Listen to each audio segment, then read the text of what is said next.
Look at this big baby. Hi, my name is EK and this is Like History.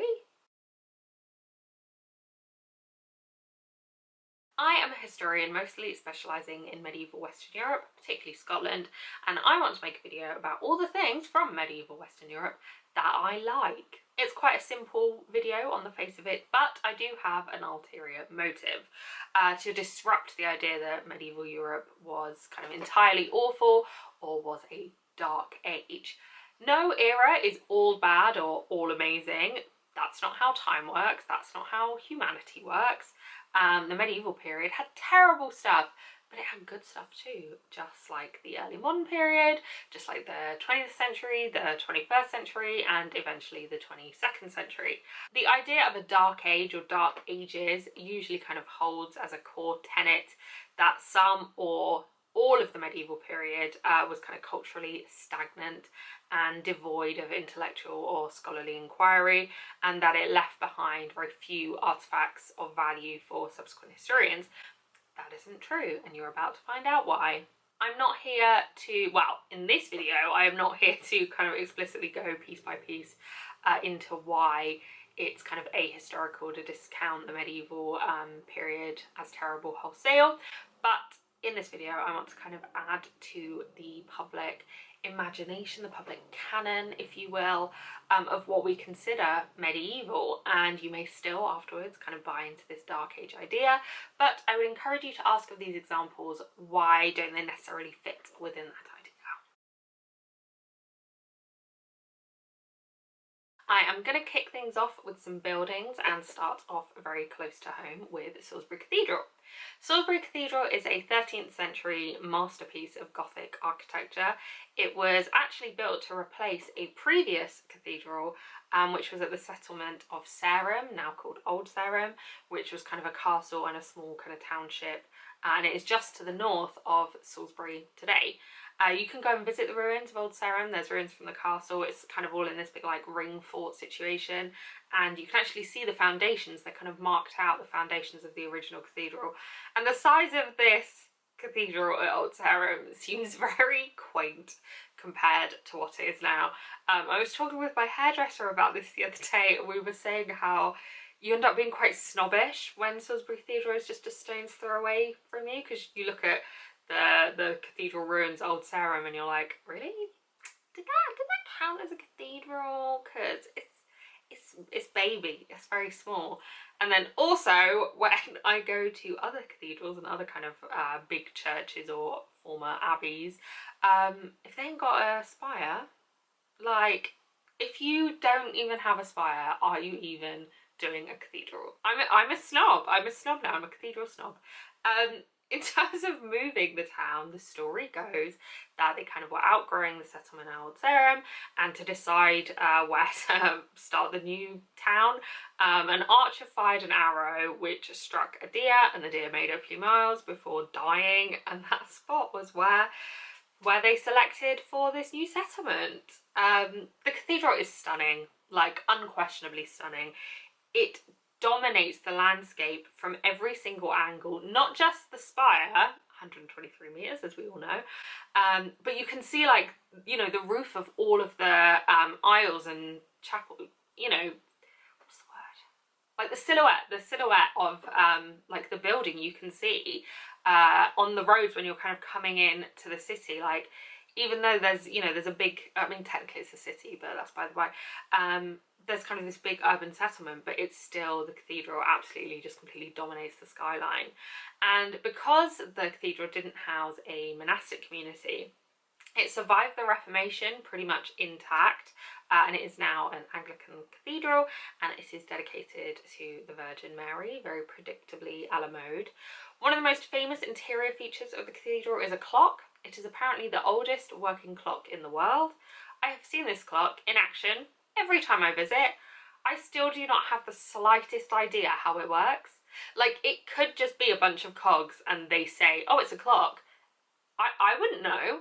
I wouldn't know if that was true or not. The cathedral houses some quite notable tombs. There's Bishop Osmond, who was the Bishop of Salisbury in the earlier settlement. So when he died, it was still Old Sarum, but then when they established the new cathedral, they were like, oh, we'll put him in. The oldest, I think the first person to be buried in the cathedral was a guy called William Longsby. He was the half-brother to King John and King Richard. Richard the Lionheart and King John from Disney's 1973 Robin Hood. And he actually was part of laying down the foundation. William Longsby, not King John from Disney's 1973 Robin Hood. William Longsby there's a stained glass window of him putting the foundation stones. He was kind of part of the building of the cathedral. But you know who is more important than him, no offence? His wife, Ella Longsby. She was a very wealthy heiress, and she was the Countess of Salisbury, and she also is in that stained glass window of putting the foundation blocks down. But she is not buried there. She is buried in the north of Wiltshire in a place called Laycock Abbey, which she founded in the year 1230, and she eventually presided over it as abbess, so she is up there. I don't know if her remains are intact up there. She's a really, really interesting woman. I think she married a few times, and she was a very wealthy heiress kind of in her own right. I think she was the last surviving daughter of her parents. Where is she buried now? Oh, she wasn't buried at Laycock Abbey. Her body was buried at Osney, and her entrails, you could have just said like relics or something. Why you got to say entrails like that? At Rewley? Where the fuck are any of these places? Godstow Abbey, northwest of the centre of Oxford. Ah, well, I don't know if I misremembered this or somebody has lied to me several times. Somebody lied to her several times. But, okay, so she wasn't buried at Laycock Abbey, she's buried somewhere, and she is a very interesting woman. Also buried at Salisbury is Lady Catherine Grey, who was a sister to Jane Grey, the 9 Days Queen. Edward Seymour is buried there. He was the nephew of Jane Seymour, one of Henry VIII's queens. A woman called Mary Sidney, who was a writer and a literary patron, and then there's various bishops buried there, including Bishop Osmond, as I mentioned earlier, and also one called Richard Mitford. Richard Mitford is of interest to me because, and only because, you know, sorry to him, but sorry to this man, but I don't actually care about him as a person. Sorry to this man. But it's where he is buried. He is buried in the south transept, so if you think of what's it called, cruciform churches or like that, the altar is the east, this is north, that's south, so he's buried there in my arm, and the chapel in which he is buried is dedicated to St Margaret of Scotland. I have talked about St Margaret of Scotland various times in my videos on Scotland's royal history. A few months ago, I have no concept of time, I spoke about St Margaret at length on an incredible podcast called the Vulgar History Podcast, which I had such a well of a time. It was so fun talking about St Margaret. Really, really enjoyed it. Had really interesting discussions. So yeah, go and check that out. I could honestly do a 3-part documentary, maybe one day I will, on St Margaret, but the too long didn't read is she was a princess of the House of Wessex. She was the great niece to Edward the Confessor, and in 1070 she married the King of Scots, a guy called Malcolm III. She was very pious, and in 1250 she was made a saint. Her only patronage that I can find is of Scotland. So if you think about how some saints are like the patron saint of travellers or the patron saint of like locksmiths, hers is just of Scotland. It is my life's ambition to find out when, how and why a chapel to her was dedicated in Salisbury Cathedral. I have pinpointed it to the 15th century at the latest. Mitford died in 1407, but it's not clear from the records that I have found if Margaret's Chapel was already there, or if it was founded at that time, possibly by Bishop Mitford. And the main link between Margaret and Salisbury is in the old Kingdom of Wessex, the royal house of which Margaret was a princess, and Margaret did spend many years of her adolescence in the West Country. However, all the answers I have in that respect are very circumstantial, and this remains my quest. The cathedral also houses one of the few preserved copies of the Magna Carta, which in 2013 was visited by Jay-Z because he had an album called Magna Carta Holy Grail, which is a very, like, that's clever, isn't it? Magna Carta, and obviously his surname is Carter. And apparently an image of the cover art of the album was displayed in a special exhibit for the Magna Carta at Salisbury. Just really obscure, kind of a random little happenstance. And the Salisbury Journal, which is the local newspaper, and it really is the epitome of a local newspaper. I shit you not, it once had as a front page story that Lily Allen got her hair done for a wedding in the city centre. Headline news. The Salisbury Journal says, quote, Jay-Z, who was not accompanied by his wife Beyonce, was spotted by hundreds of cathedral visitors and posed for pictures as he toured the chapter house where the Magna Carta is displayed. And apparently they go on to say the cathedral is home to one of the 4 surviving original copies of the 1215 Magna Carta, which inspired Jay-Z's album with the words, quote, to no one will we sell, to no one will we deny or delay right or justice. So, it's just weird having like big celebrities come to Salisbury. Like, we did have, I don't know if it was Nigel Farage or if it was somebody else from UKIP, but we did have somebody come to the town centre once in like 2017, 2018. They got milkshaked. Remember that little zeitgeist moment? Oh, happy times. I was Googling this to check the details of it. It wasn't Nigel Farage, it was another candidate for standing in the elections for UKIP in 2019. But the newspaper article said that apparently when that happened, when somebody in Salisbury threw milkshake on a candidate for the far-right party, UKIP, it was the 4th time in that week that had happened to a UKIP candidate. And it's just like, sometimes the world isn't bad. Sometimes the world is good. And sometimes in a week, 4 candidates for an extreme far-right party will find their days mildly inconvenienced by a dry cleaning bill. In 2023, the cathedral had an exhibit of an enormous embroidered work that showed the Wikipedia page of the Magna Carta, and it was worked on by like dozens of individuals, some who were imprisoned, some kind of notable figures who you might recognise, like Jarvis Cocker and Doreen Lawrence, who was the mother of Stephen Lawrence. And it was incredible. It was huge, and they had a mirror underneath, was a mirror, so that you could see the underside of the embroidery as well. And I do dabble in embroidery myself, and theirs looked a lot neater than the back of anything I have made. In 2008, a enormous, very striking and decidedly modern font was installed in the nave. The exterior of the West End, which is kind of like the front of the cathedral, bears over 80 figures, all in statue form. It's mostly saints, so Catherine of Alexandria is there, St Sebastian, St Ursula, Margaret of Antioch, but also some monarchs and clerics, Henry III and Henry VI. Bishop Osmond, who eventually was canonised, and Bishop Richard Poore, who oversaw the establishment of the cathedral in the 13th century to its current site. And a couple of the statues are original, but the majority of them are from the 19th century. As I mentioned, I'm a little bit snobby about cathedrals now, and Winchester Cathedral doesn't have a spire, so it was working very hard from the jump to try and persuade me to like it. It's a very squat building, although the guidebook is very quick to point out that these kind of like wide, hefty dimensions are just an illusion, which, like, it's not body shaming the cathedral.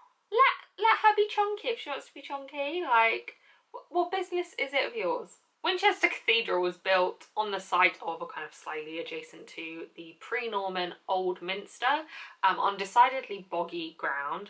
Winchester had been the capital of Old Wessex, one of the kingdoms that made up pre-Norman England in the kind of early to medieval period, and so it was very important. It was, you know, kind of one of the principal religious sites in the medieval era, far more than it is now. It's kind of, it's beautiful, it's absolutely beautiful, recommend it for tourists, etc. But yeah, it's just like, maybe if they had a spire it would be different. In 1135, King Stephen was crowned here very hastily. Prince Arthur, the son of Henry VII and Elizabeth of York, was baptised here in 1486, and Arthur's niece, Mary I of England, was married in Winchester Cathedral to Philip II of Spain. King Philip II of Spain! Of Spain! Sorry. Where Winchester does outstrip Salisbury is in its burials. It has a plethora of notable people buried, entombed within it, including, but not limited to, Jane Austen, various Wessex kings and royals, Emma of Normandy, who was the mother of Edward the Confessor, Stephen Gardiner, who was a Catholic bishop in the 16th century, Henry of Winchester, who was the brother to King Stephen, who had been crowned there, St Swithin, who I think, have I mentioned Swithin on YouTube? I think I have. Basically, there is a superstition on St Swithin's Day. I have no idea when St Swithin's Day is, but if it rains on St Swithin's Day, it's meant to rain for like 40 days afterwards or something. But yeah, he was buried there. I don't think he's buried there now, but they have his, like, they have a copy of the, like, reliquary of the shrine that you can visit. Also, William II was buried here. I have just realised that the images of kings holding buildings is the equivalent to straight men today posing with fish that they've caught on Tinder. I feel kind of bad for William II. So his name was William, obviously. He's sometimes known as William Rufus. But now that we kind of were like, right, we're doing this regnal number shit, that's how it's going down. So he became William II. And one of the chroniclers, William of Malmesbury, wrote lots about William II, and William of Malmesbury fucking hated him and just like slagged him off for ages. And it's very interesting in terms of like scholarly value, because a lot of the way William of Malmesbury wrote about William Rufus was kind of describing him as effeminate. So there's a lot of kind of like analysis of kind of gender norms in the writing of William of Malmesbury and kind of more generally chronicling of William II. But William II got shot with an arrow down the road in the New Forest, and I think they left his body there, like the people who were with him, they kind of just panicked and left his body there. Then eventually they found him and I guess buried him in Winchester Cathedral. But yeah, so sorry to him. The only way I've really studied William II is through William of Malmesbury's being a hater. Sticking with buildings, but going to the more fortified, I'm going to talk about some of my favourite castles. Edinburgh Castle and Stirling Castle, hands down, some of my favourite places in the whole world, and 100% my favourite castles in the whole world. They both have the kind of like luxurious and palatial elements. They have something of the Bavarian about them, but ultimately they are both defensive structures. It's very much giving Helm's Deep, but with nicer carpets, you know? Starting with the marginally less famous Stirling Castle, which, like its sister in Edinburgh, was built on a big old rock. Its early history is as a defensive fortress, and this characteristic kind of endured. As the History Scotland's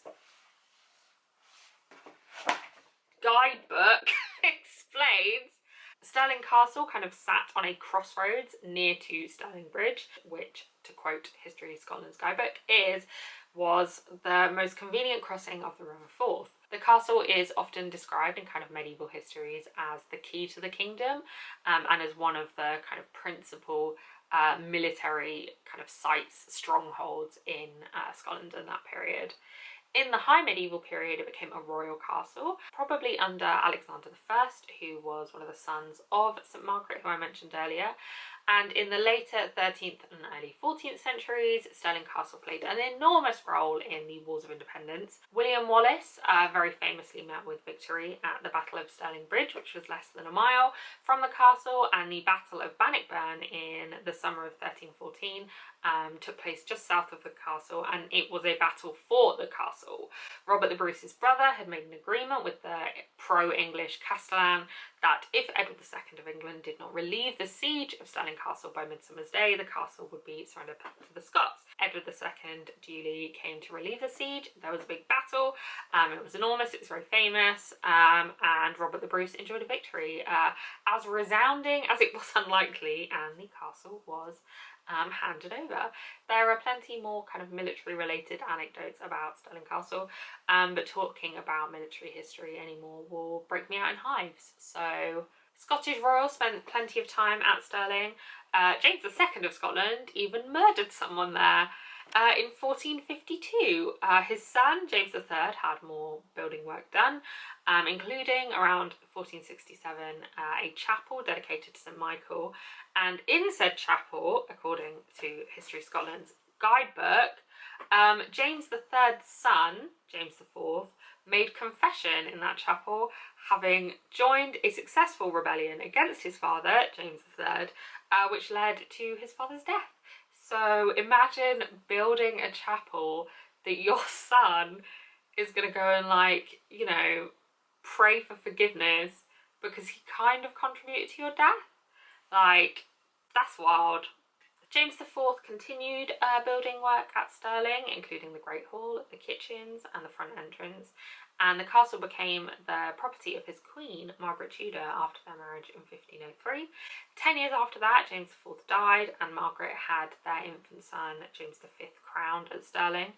And in autumn of 1514, she held young James V and his younger brother Alexander there, against the wishes of the Duke of Albany, who had just been invited to take control of James V's minority government. And for more on that, you can check out, where do I think things, I think it's going to be there. Yeah, it's going to be there because I think it mirrors it. Yes.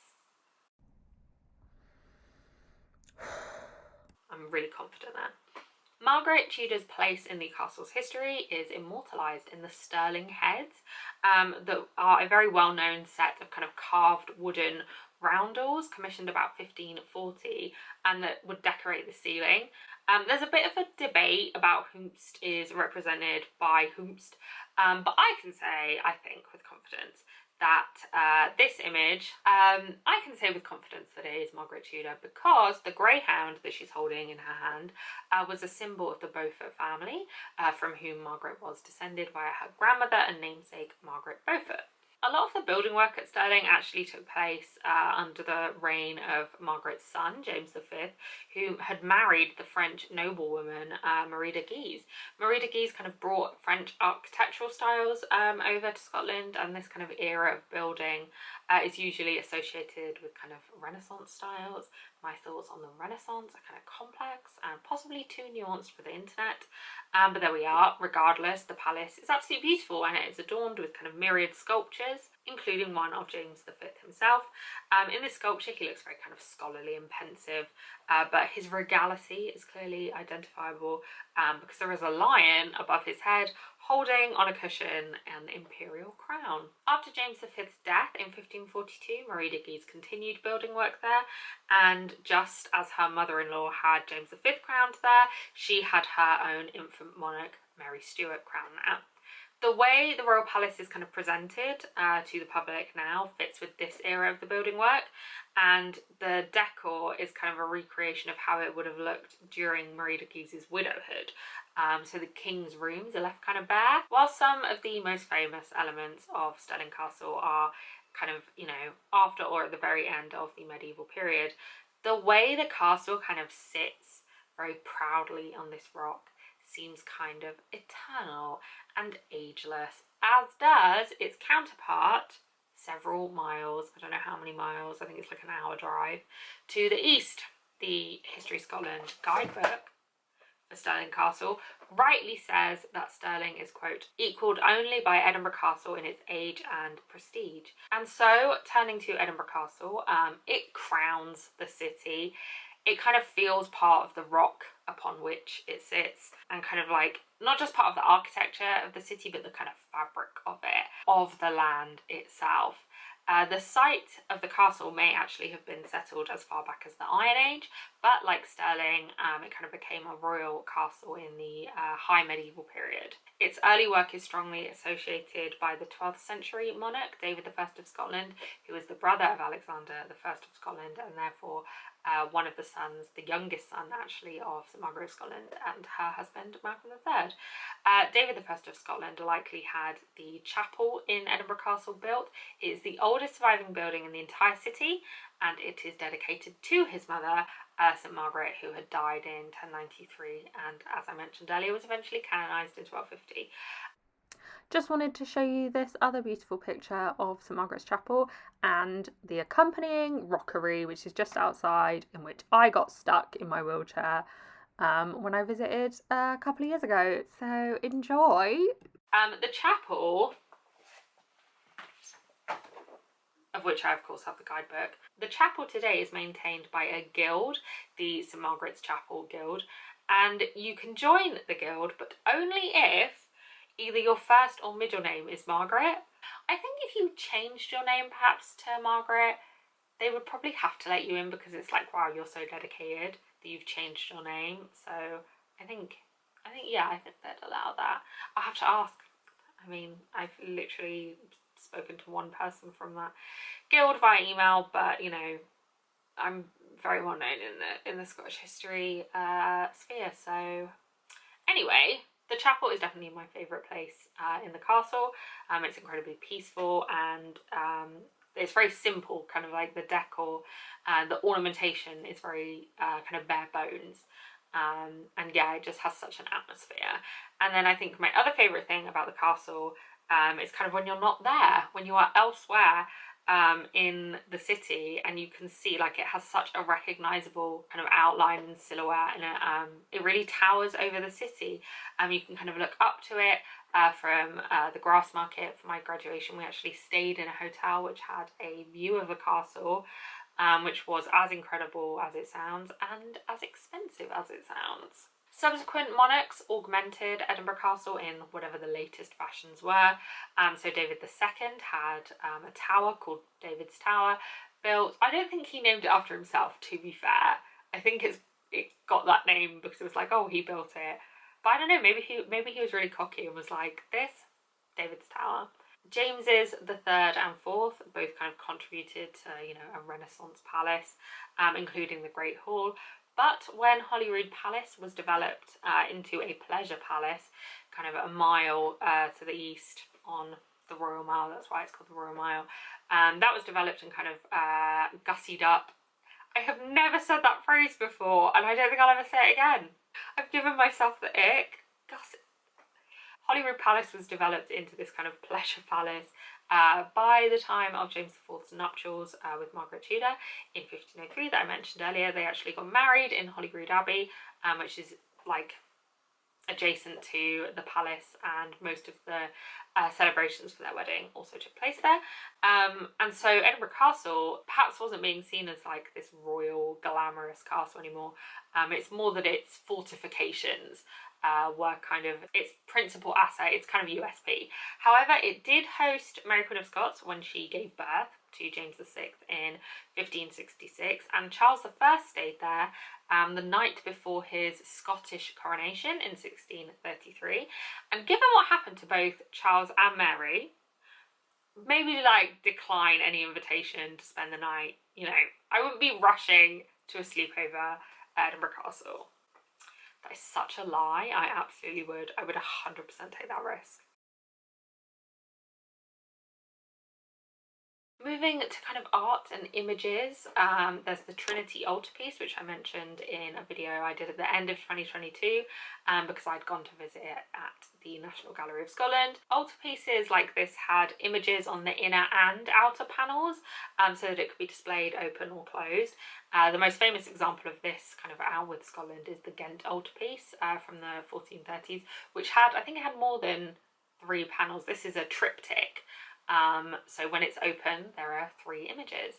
You also get diptychs, which I think that's how you pronounce it. I'm not actually sure, but I'm going to say it with confidence. You also get diptychs showing 2. There's the Wilton diptych of the late 14th century, for example, which shows Richard II of England at prayer, accompanied by saints and the Virgin Mary with a bunch of angels. But the Wilton diptych is quite small. The Trinity altarpiece is not. It's absolutely huge. We only have kind of like the doors, the flaps that have survived. The interior panel is lost, but it likely showed the Virgin Mary. That's kind of the working theory, just because like you couldn't escape from the Virgin Mary, and it kind of like it's, I don't want to say generic, but it's like when the Hunger Games came out in like 2012, 2013, I can't remember. And it was just everywhere, and like Jennifer Lawrence was everywhere, and you were just like constantly having her shoved down your throat, and it was like, oh my god, like what, just can we take a break, please? And then kind of as time went on, and then obviously last year with the Ballad of Songbirds and Snakes came out, and you know, we rewatched all the Hunger Games films, and it was like, oh, you know, maybe we were being haters. Like Jennifer Lawrence really killed it, and arguably they are, you know, some of the best adaptations. I think it's the best adaptations to. This is not the point. I'm getting off topic. When closed, one of the panels shows the likely commissioner of the piece, a man named Edward Bonkhill, which is a funny name, with some angels, and then the other panel shows the Holy Trinity. And when it's open, we have James III of Scotland with his son / the person who was involved in his death, James IV of Scotland, and St Andrew is there too. And then the other side you have Margaret of Denmark, who is James III of Scotland's wife, and she's hanging out next to St George. So that's, you know, love that for them. The work owes its name to its most likely site, the Trinity Collegiate Church in Edinburgh, which was founded by James III's mother, Mary of Gelders. It was demolished. The church was demolished in the 19th century to build the railway, and they were going to move it somewhere and rebuild it, but it kind of like, it just didn't happen, and I'm bitter about that. I feel like the thing with medievalism is you end up like having beef with stuff that happened like 1,000 years ago. Next up is another kind of panel piece. This one is from England, but it now lives in Paris.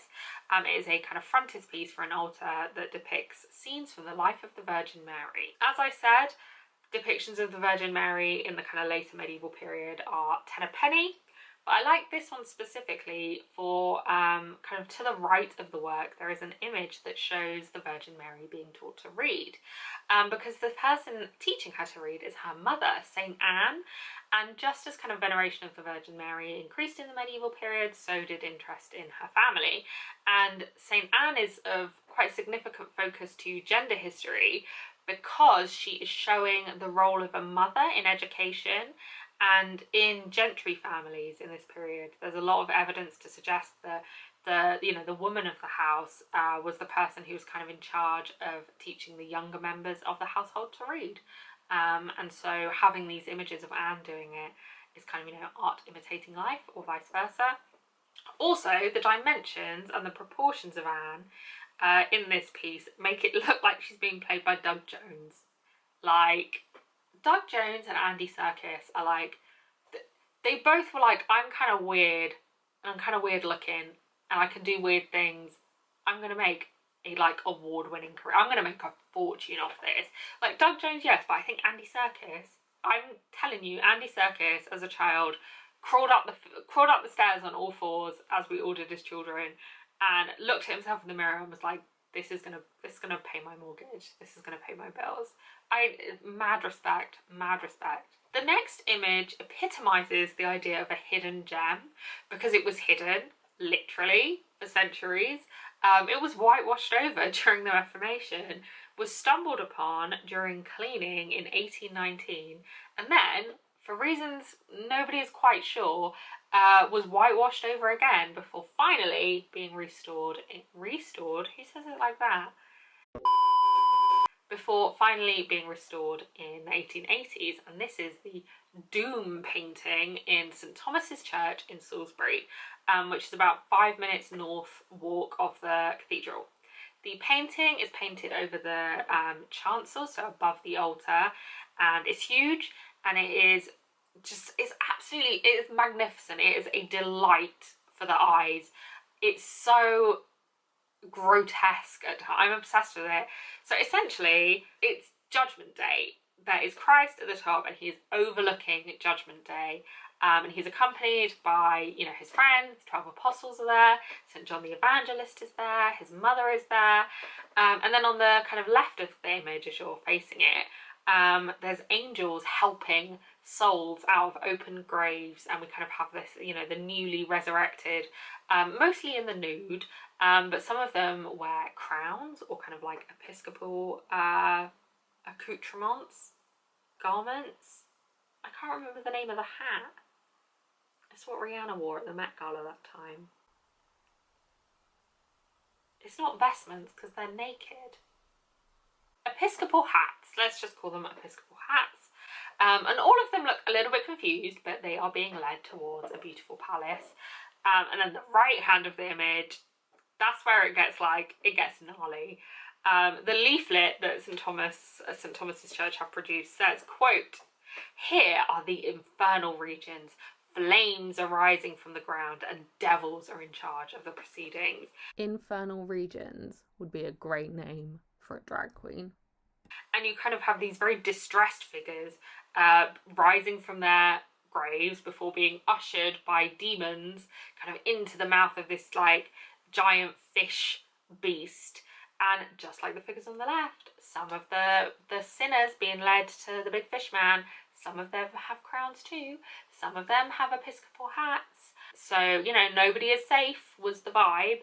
And St Thomas's Church says that the work was painted between 1470 and 1500 and was then covered up in 1593.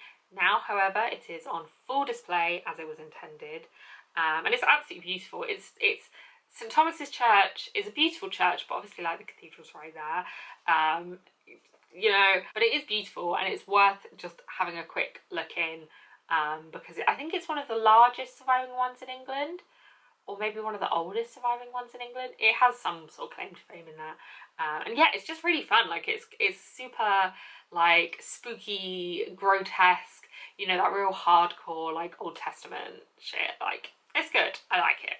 These works of art are all religious, and that is because there was a massive visual component to medieval Christianity.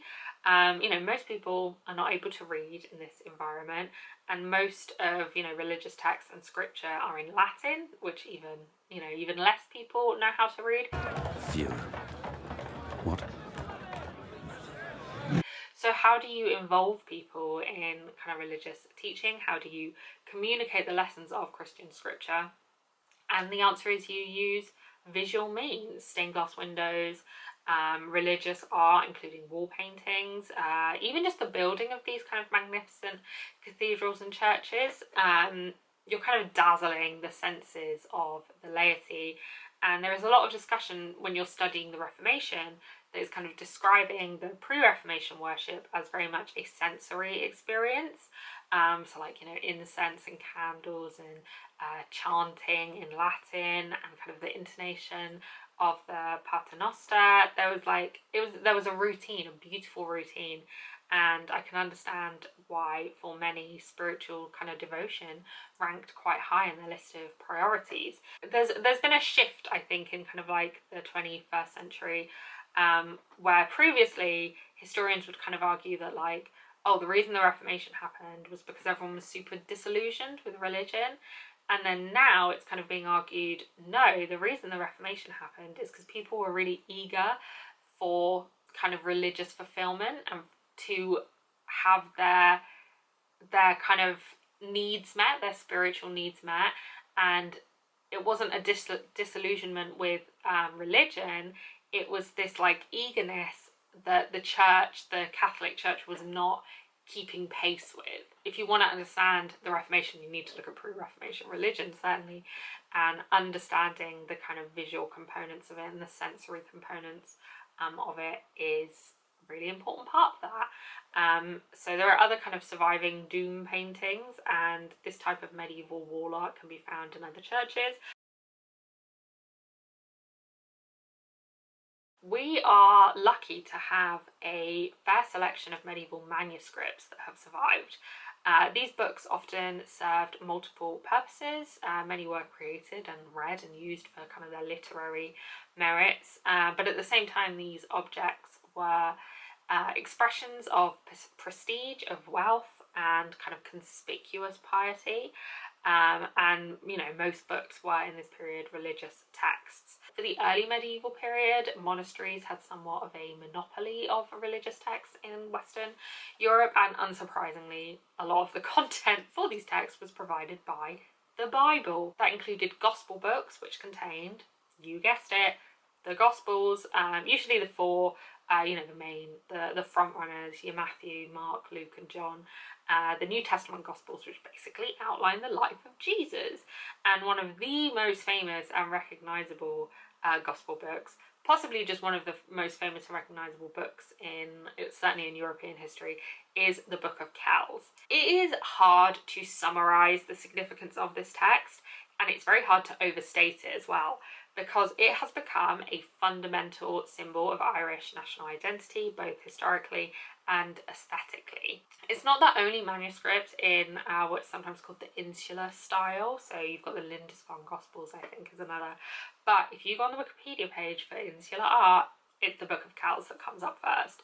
The artistic style has become kind of a hallmark of the Irish aesthetic tradition and identity, and imagery from the book kind of appears in loads of different places. It was on an Irish penny, an Irish £5 note, and a commemorative €20 coin. The Book of Kells is actually part of the UNESCO Memory of the World Register, and it receives over 500,000 visitors every year. It is so valuable that when the kind of curator and historian Christopher de Hamel, who wrote this, Meetings with Remarkable Manuscripts, when he visited it, he was asked not to reveal the location of the room at Trinity College, Dublin, in which he viewed the book, or books, as it is now, in 4 parts. It's been divided into each of the Gospels, and it may contain, quote, the earliest representation of the Virgin and Child in European art. And Christopher de Hamel kind of characterises that there is another function of the book, apart from being just a gospel book, and he kind of says it's not necessarily a book to be read, and that it's actually quite hard to navigate as a reader, but it was a relic as well. He calls it, quote, a sacred object and tangible symbol of divinity that could be used for sanctifying a church, for carrying in processions, for swearing oaths and veneration. And he says that mere reading was secondary. The Book of Kells was produced in a monastery, as were most manuscripts in the early medieval period, as I mentioned earlier, but in the high medieval period, kind of from the 11th and 12th centuries, there was a shift, and book ownership among the laity, non-religious people, increased, as did literacy, although commissioning these texts was still kind of only possible for the ultra-wealthy. Monasteries definitely remained the centre of learning and book production, but alongside these texts that were centred on monastic life, you had books of hours and psalters. These kind of books of hours and psalters are very useful in terms of historical information, because they were often personal items. They were used regularly by their owners and then passed down. So we get kind of a glimpse into the spirituality and kind of personal piety of different groups of people, and in some cases named individuals. Books of hours were prayer books that kind of were mirroring the, quote, long-established practice of monasteries, and they basically outlined a daily routine of prayer, instructing the reader to kind of pray certain prayers at certain times according to kind of the hours of the day, which, as an aside, my kingdom for a get ready with me or kind of day in the life of a medieval nun. Should I do this? Am I doing sketches now? Who knows? Some of the kind of best known and most impressive examples of these texts are outlined in the aforementioned Meetings with Remarkable Manuscripts, which I cannot recommend enough. So the Copenhagen Psalter, for example, it's a, quote, large Latin Psalter from the Old Testament, dating from the 3rd quarter of the 12th century. It is stunning. Like, it's got various images of biblical scenes. Some of them are centered on the nativity, including the Annunciation, where Gabriel, tells Mary about Jesus, and the kind of journeys of the 3 wise men, or the 3 magi. Magi, I'm going with Magi. The flight of the Holy Family into Egypt. It also shows the crucifixion, and also Christ's resurrection. It's the usual. Like, it's your bog standard garden variety.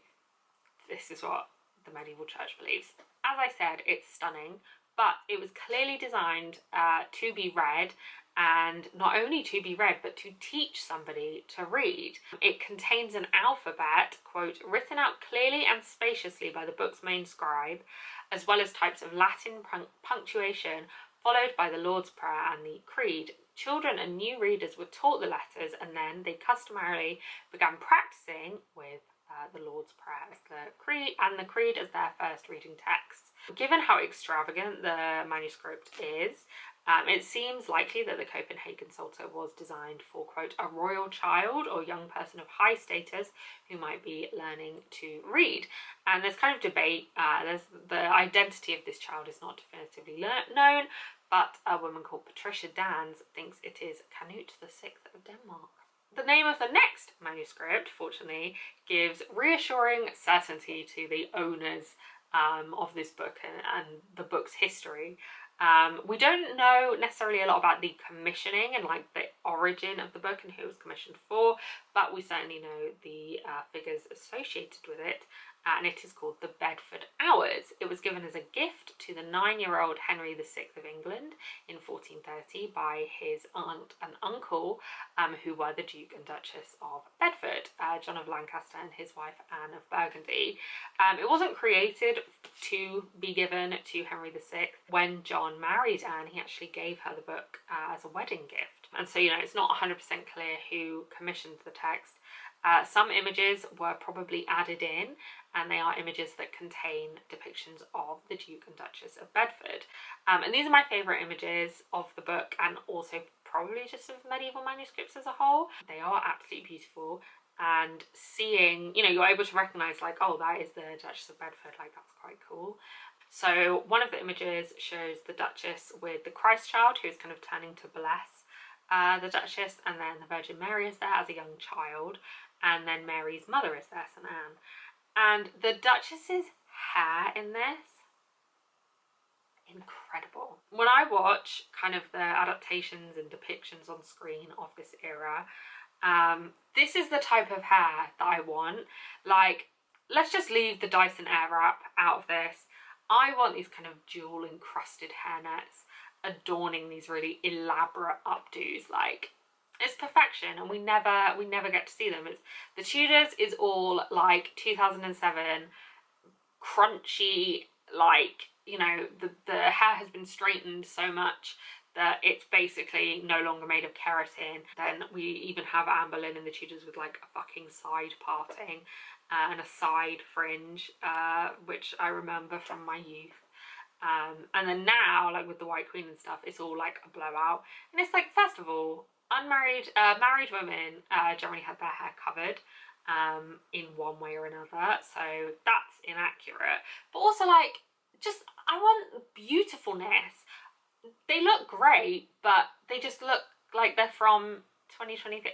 It's like, you know, the oh, that actress shouldn't be in a period piece because it looks like she's looked at an iPhone.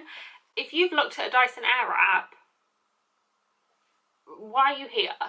The image of the Duchess with St Anne, Mary and the Christ child is another example of this kind of maternal role in education, following the scenes from the life of the Virgin I mentioned earlier. So the manuscripts I've mentioned have been not like placeholder, but it's Bibles, it's scripture, it's Gospels, it's Book of Hours, and then like kind of the reason that it's a very famous manuscript is because of something to do with it as an object. But we do have like texts that have been passed down and that have been valued in kind of a different way to how we value manuscripts as objects. And most of these texts are in verse form. Your girl does not have a poetic heart, I'm afraid. Like, I'm just too jaded for that. And my interest in, for example, John Barber's The Bruce or Blind Harry's Wallace remains kind of profanely centred on their utility as a primary source. However, there is one text that I want to mention that of course existed originally in manuscript form but is now available in modern English and very much worth a read, and that is Christine Tibouzin's Book of the City of Ladies. Christine Tibouzin was a French writer at the court of Charles VI of France and his queen Isabeau of Bavaria. Christine's father was an Italian writer who moved to the French royal court, and I think in the same year Christine's father and husband died, and she kind of didn't have a way to support her family, so she became a writer. And her two most famous works are the Book of the City of Ladies and then one called The Treasure of the City of Ladies, which is also sometimes called the the Book of the Three Virtues.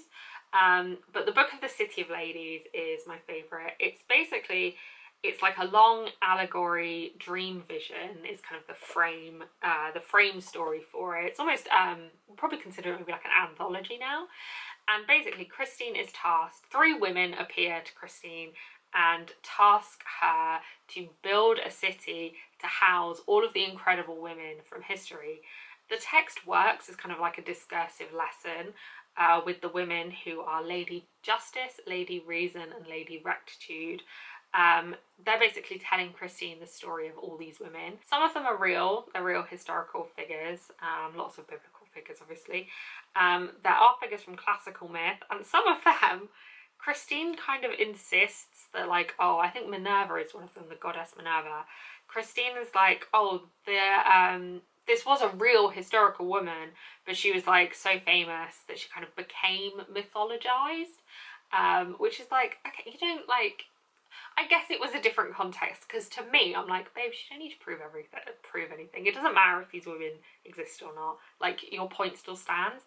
But I guess in the 15th century, people weren't being like, oh yeah, we'll just take your, you know, takedown of misogyny as completely valid and true. One of the kind of excerpts randomly kind of spoiled me-ish for the plot of the Ballad of Songbirds and Snakes, because it was talking about the mother of a guy called Coriolanus, and obviously Suzanne Collins drew inspiration from ancient Rome, particularly in the names, and the story of Coriolanus Snow in the prequel book has parallels with the real Coriolanus, so that was kind of weird. But yeah, it's a great book. It's very readable. I absolutely loved it, and I think it's quite an accessible book. Like, it's obviously not in Middle French. It has been translated and then modernized. But I think, you know, if you've got kind of maybe younger people who are interested in kind of gender history and women's history, I think it's a good one to go with. As I mentioned, Christine de Pizan also wrote a book called The Treasure of the City of Ladies, which isn't as readable as the first, but it's very interesting kind of historically, because it's an advice manual to princesses, to kind of high status women, advising them on how to behave and kind of what to do in these different circumstances. The book was dedicated to Isabeau of Bavaria. At that time, she was the Queen of France as the wife of Charles VI. Charles VI had become kind of incapacitated by mental illness from around 1392, and the country eventually disintegrated into civil war, helped thoroughly by England. It was kind of partly somewhat England's fault, but you know, war under the bridge. And Christine basically was giving to Isabeau and being like, this is what you should do, like, here's this book that I'm dedicating to you and it says what to do, like, if your country's at war, so can you just read it, maybe take some of those things on board. It was a very popular book. It reached England, certainly, and so it's often used to kind of illuminate studies of high status women, including by me, because you can look at it and think, oh well, these are the actions that they might have been socially expected to take, and the responses they were expected to have, and you know, it allows more fruitful study of high status women in their circumstances. For example, in my thesis on Margaret Tudor, Queen of Scots, when I was kind of researching the actions that she took after becoming widowed in 1513, I looked at the advice that Christine de Pizan gave to widows and kind of thought like, oh well, is this how Margaret also would have been expected to act? Obviously, these are only a smattering of the medieval things that I love and enjoy, and that I think are interesting. I've got a few notable omissions. The Bayeux Tapestry, Lindisfarne Gospels, Gospels of St Augustine, the Hours of Jeanne de Navarre, and really recommend Christopher de Hamel's book if you are interested in them. Holyrood Abbey, which I mentioned earlier as being adjacent to Holyrood Palace, the Tower of London, obviously. I said this in my newsletter that I have on Patreon, and I was speaking to my friend about it the other day. When you, like, living in the UK, you are surrounded by examples of medieval history. So like Salisbury Cathedral I've been going to Salisbury Cathedral regularly like all of my life, and it's not even from like the Renaissance era, it's from like the 13th century, and when you visit these places, when you're surrounded by these places, then when you read kind of takedowns and critical analyses of the idea that the medievals, Dark Ages, etc., etc., it's kind of easier for you to be like, oh yeah, no, that does make sense, because I'm surrounded by all these things that are like really interesting and super cool and super beautiful. So it kind of makes sense that maybe the medieval era had like interesting, good stuff too. None of these artifacts that I've talked about are like secret, except the St Thomas's Dean painting, because literally no one knew that existed for like 400 years. And if you visit these places, they will not, you know, tell you like, by the way, this is medieval, and therefore you should, you know, question the idea of the Dark Ages.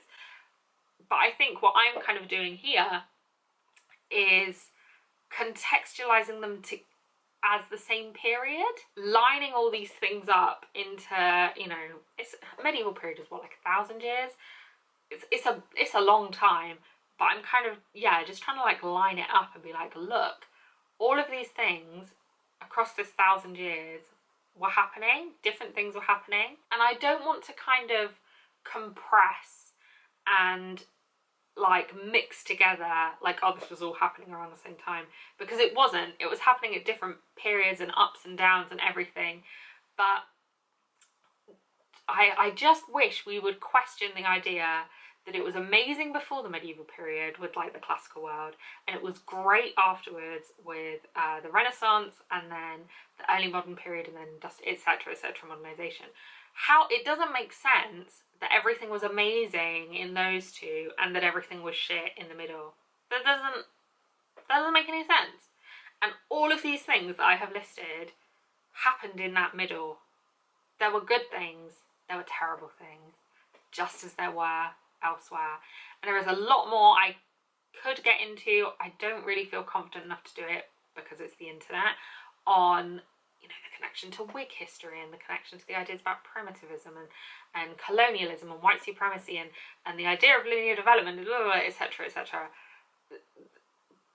But just think, it doesn't make sense that this period is just bad.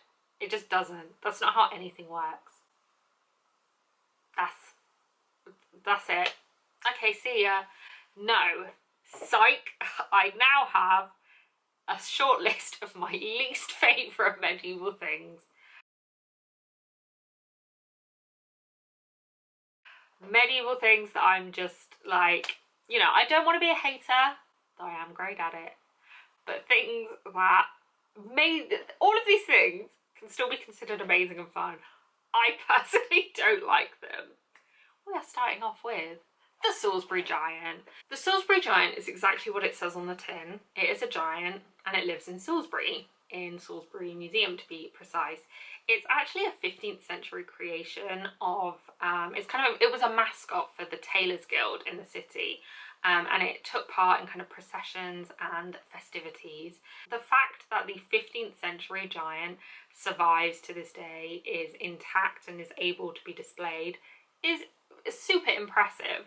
However, it's also terrifying, as is Hobnob, which is kind of the mysterious camel, donkey, horse, demon situation that accompanies the giant. And Hobnob may be older than the giant itself, also super impressive. Either way, terrifying. It's a no from me. Next up is St Margaret's Gospel book. It is beautiful.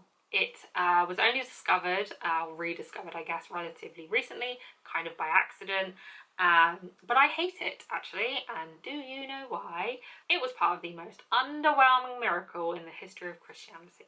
The book was owned by the aforementioned St Margaret, who, this might be the third mention of her, which means she should appear like Beetlejuice. St Margaret owned the book during her tenure as Queen Consort of Scotland, and at some point she sent a servant to bring it to her. She was probably in Dunfermline, and it was probably in Edinburgh, and she was like, get my DPD driver to take it and come back.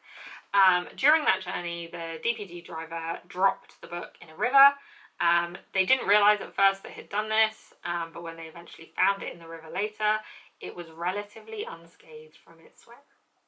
That's the miracle. Now, my knowledge of the technical properties of medieval manuscripts is quite minimal.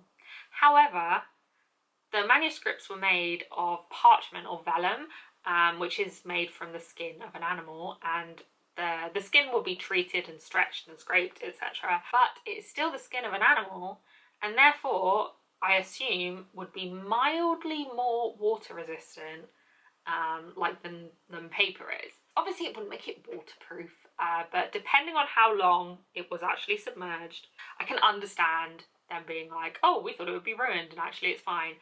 But like, attributing its relative non-damage to the grace of God. Next up is the Holy Prepuce. This is a relic, aka something that is associated with a holy person and thus is considered sacred as a result. Books owned by saints often become relics, for example, but this, the Holy Prepuce, is the preserved relic of Jesus's foreskin. Don't think I really need to say anymore. Right, this one is on the cusp of medieval. The medieval era in Scotland is mostly, usually, conveniently to me, and thus definitely said to end in 1560 with the Reformation. And the Reformation in Scotland was the passion project of John Knox, a firebrand preacher and insufferable dickhead. And there is a house on the Royal Mile in Edinburgh called John Knox's house. It is beautiful, it's very charming and quaint, but there is a sizable chance that he never lived there. I mean, it's still a cool place, but aside from the false advertising, it's inaccessible to wheelchair users, so I have no opportunity to be less of a hater.